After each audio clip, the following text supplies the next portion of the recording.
चलिए लक्ष्य online classes पे आपका हार्दिक अभिनंदन है, स्वागत है। आपके साथ साथ लक्ष्य ऑनलाइन क्लासेस बहुत जल्द यूट्यूब पे जितने भी वीडियो डाले गए हैं वो सभी आशा करते हैं आप सभी देख रहे हैं और कमेंट भी कर रहे हैं। मुझे भी बहुत अच्छा लग रहा है और आप सबका एक एक कमेंट मुझे मोटिवेट करता है और इससे के साथ साथ लगातार हम आपको वीडियो देते रहेंगे। और साथ साथ अभी एग्जाम स्पेशल वीडियोस चल रहे हैं जिसके कारण अभी एकेडमिक रूप से हम हर चैप्टर वाइज वीडियो नहीं दे पा रहे हैं, किंतु जैसे क्लास 10 के बच्चे एग्जाम में बैठ जाएंगे उसके साथ साथ हम लोग अपने क्लास के पहले चैप्टर से लेके सारे चैप्टर वाइज ऑब्जेक्टिव साथ साथ सब्जेक्टिव करेंगे। और आगे अब हम देखते हैं एग्जाम स्पेशल में आज का वीडियो है जो सोशल साइंस के लिए है, सामाजिक विज्ञान के लिए, जो क्लास 10 के लिए है।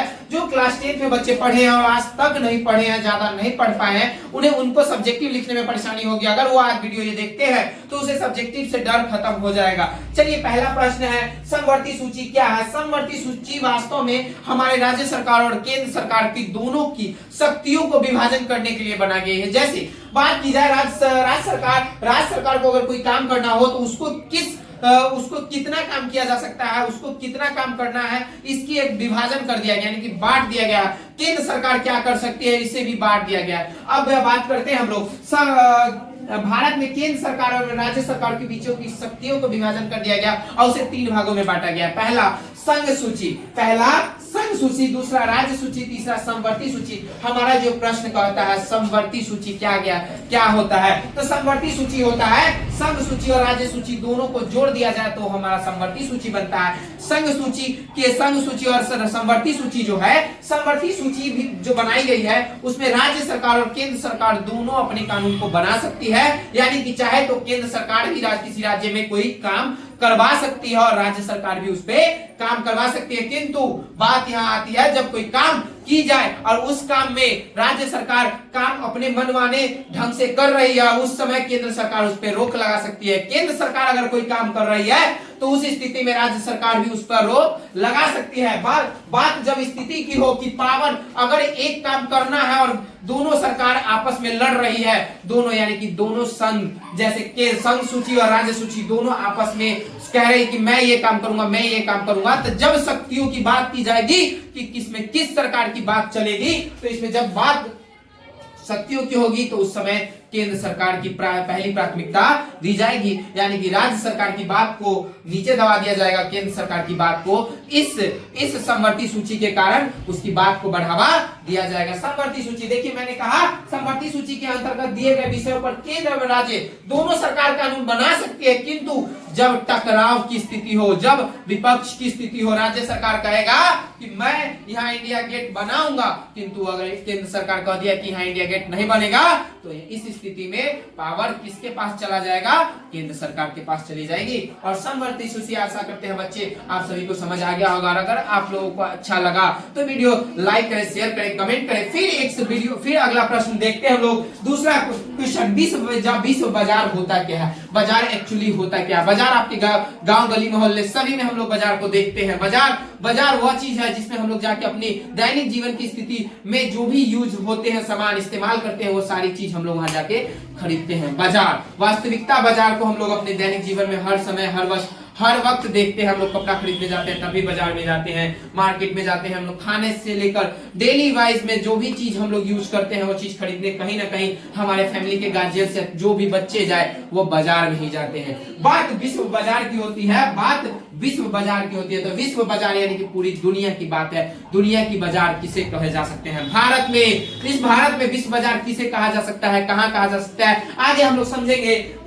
उस तरह के बाजार को हम विश्व बाजार कह सकते हैं जिस जगह पर आम लोगों को भी विश्व की वह वस्तुएं खरीदने का मौका मिले उसे हम विश्व बाजार कह सकते हैं। जैसे कि हम मानते हैं कि हम विश्व बाजार को कहेंगे जहां विश्व के सभी देशों की वस्तुएं हमारे उस जगह पर बिके जहां पर भारत के आम लोग, गरीब लोग भी जाकर वहां पर खरीद सके, उसे हम विश्व बाजार कहते हैं। जो हमारे भारत में विश्व बाजार के रूप में भारत में आर्थिक राजधानी मुंबई कहलाती है। जहां पर विश्व बाजार की बात की जाए तो मुंबई को कह सकते हैं, जहां पर आम लोग भी जाकर वहां पर खरीद सकते हैं। ऐसा कोई बैन नहीं है भारत में कि मुंबई में गरीब व्यक्ति नहीं जा सकता है, आम लोग नहीं जा सकते हैं, आम लोग भी वहां पर जाते हैं कमाने। इस स्थिति में मुंबई भी जाकर कहीं घूमकर और घूमकर हम विश्व बाजार को देख सकते हैं। फिर देखते हैं अगला प्रश्न मेरा जो है, एटीएम क्या है। एटीएम क्या है? अपने दैनिक जीवन में आपने एटीएम बहुत सारे देखे होंगे। एटीएम भी तीन चार प्रकार के होते हैं। एटीएम के भी लेवल अलग अलग होते हैं, किंतु हमने बात सिर्फ यहाँ एटीएम की है। एटीएम होता क्या है? एटीएम पे बहुत सारी बात, रुपए भी लिखा जाता है, क्रेडिट कार्ड भी लिखा जाता है, किंतु हमने एटीएम की बात की है। एटीएम एक प्लास्टिक कार्ड,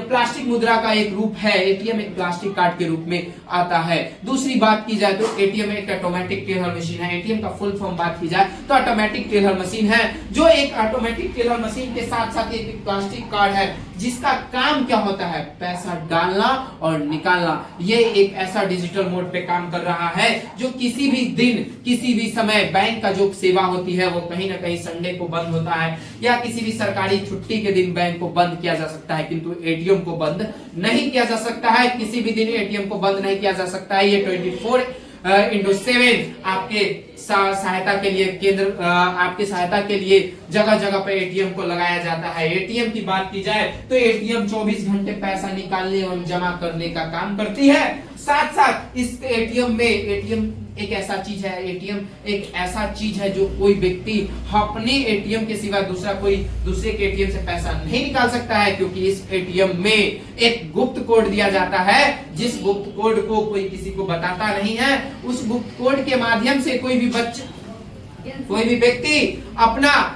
व्यक्ति अपना क्या करता है? पैसा निकासी करता है और डालता है।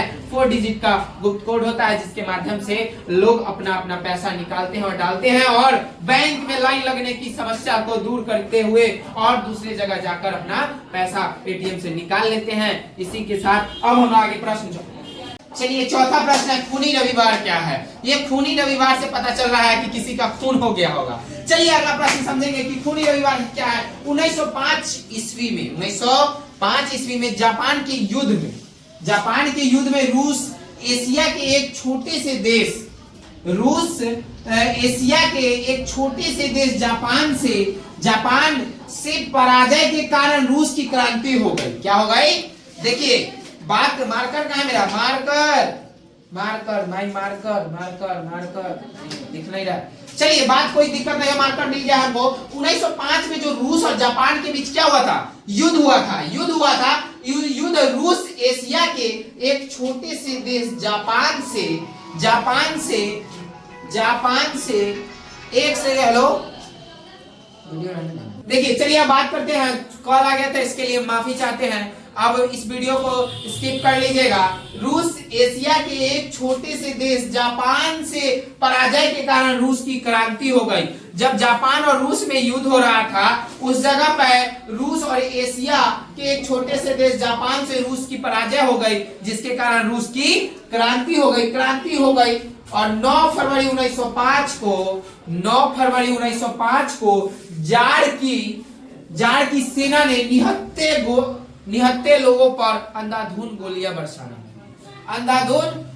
बरसाने लगे, जिससे हजारों लाखों के जनसंख्या में लोग मर गए। और वह दिन रविवार का था, इसीलिए इस दिन खूनी रविवार के नाम से जाना जाता है। आशा करते हैं बच्चों, ये बहुत आसान प्रश्न है। खूनी रविवार क्यों हुआ, कैसे हुआ? ये इसका मुख्य कारण रूस और जापान का युद्ध था, जिसमें रूस की पराजय हो जाती है। रूस एशिया का जापान छोटा सा देश था, जिसमें रूस की पराजय हो जाने के कारण रूस की क्रांति हो जाती है, जिसमें रूस के राजा जार के द्वारा अंधाधुन निहत्थे लोगों पर गोलियां बरसा दी जाती है धोखाधड़ी से, जिसके कारण हजारों लोगों की मृत्यु हो जाती है। और वह दिन रविवार का होता है, इसलिए इसे खूनी रविवार के नाम से जानते हैं। चलिए अब लास्ट प्रश्न, यह हम आप सबके बीच है।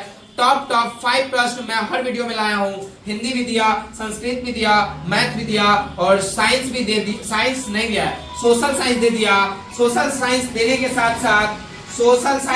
साथ सोशल साइंस आज दे रहा हूं, और हो सकता है कि कल मैं साइंस दूंगा। साथ में लगातार सभी सब्जेक्ट के 5 टॉप सब्जेक्टिव वीडियो मिल जाएंगे। उसके बाद हम फिर 5 के बाद 6 to 10 यानी कि अगले 5 की वीडियो आपको दे देंगे। लगातार वीडियो आपको मिलते रहेंगे। एग्जाम के 15 तारीख तक हर सब्जेक्ट का टारगेट है 25 प्रश्न आपको सब्जेक्टिव देने का। साथ साथ मेरे प्यारे छोटे भाइयों बच्चों, आप सबको बता दे कि कल या परसों से मेरा डाटा बन रहा है, अगर डाटा ऑब्जेक्टिव का मिल जाता है तो मैं पर सब्जेक्ट में 1000 ऑब्जेक्टिव आपको YouTube पे देने जा रहा हूं। ये टारगेट बैच दिखेगा लक्ष्य ऑनलाइन क्लासेस पे। और साथ साथ आप सबको बता दूं कि नए सेशन में हर चैप्टर वाइज आपको सब्जेक्टिव मिलते रहेंगे, ऑब्जेक्टिव मिलते रहेंगे। ऑनलाइन ऑफलाइन की सुविधा लक्ष्य ऑनलाइन क्लासेस में अवेलेबल रहेगी। साथ साथ आप हमारे व्हाट्सएप ग्रुप से भी जुड़ सकते हैं। मेरा नंबर 9508862355। माई प्रोफाइल मेरे डिस्क्रिप्शन में जाकर मेरे Facebook page and Instagram page को फॉलो करें। साथ वहां से हमारे नंबर को लेकर आप अपना जगह, लोकेशन और नाम और नंबर, क्लास जिस क्लास में पढ़ते हैं वो चीज व्हाट्सएप पे ऐड करें। साथ हम आपको अपने ग्रुप में ऐड कर देंगे। चलिए लास्ट प्रश्न है मेरा, विपक्षी दल का अर्थ।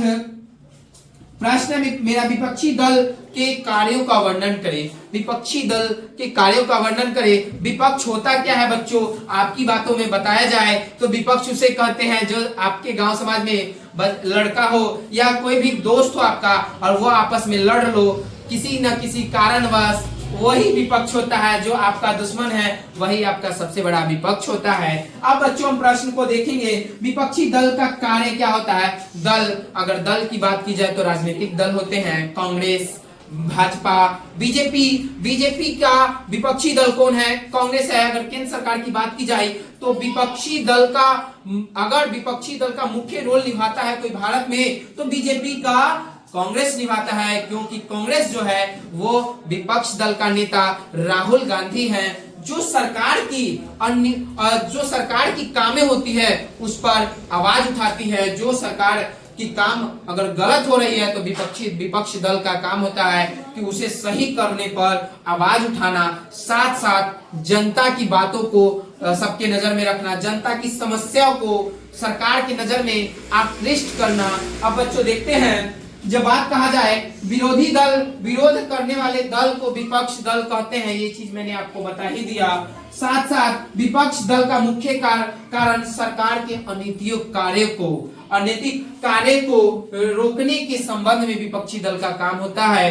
साथ साथ ये सरकार कार्य की आलोचना करते हैं और उन पर दबाव बनाते हैं, यानी कि जो काम हो रहा है किसी सरकार के द्वारा, जो अभी सत्ता में सरकार है और उसके द्वारा कोई काम किया जा रहा है और वह काम गलत है तो उस पे विपक्ष दल दबाव डालती है। साथ साथ उसका काम को रोकने का प्रयास करके सही दिशा में काम ले जाने का प्रयास वो लगातार विपक्षी दल द्वारा किया जाता है। और साथ साथ देखा जाए तो विपक्षी दल जनता की समस्याओं की ओर सरकार की ध्यान आकर्षित करती है। यह है विपक्षी दल। और किसी भी देश में अगर कानून सत्ता की बात की जाए, जब तक विपक्ष ना हो तब तक सरकार में मजा नहीं आता है। अगर सरकार की बात की जाए तो सरकार का कोई विपक्ष दल ना होगा तो सरकार अपने मन का काम करेगा और इससे हमारे लोकतंत्र पर खतरा छा जाएगी और साथ साथ राजशाही शासन फिर से हमारे भारत में आ जाएगी।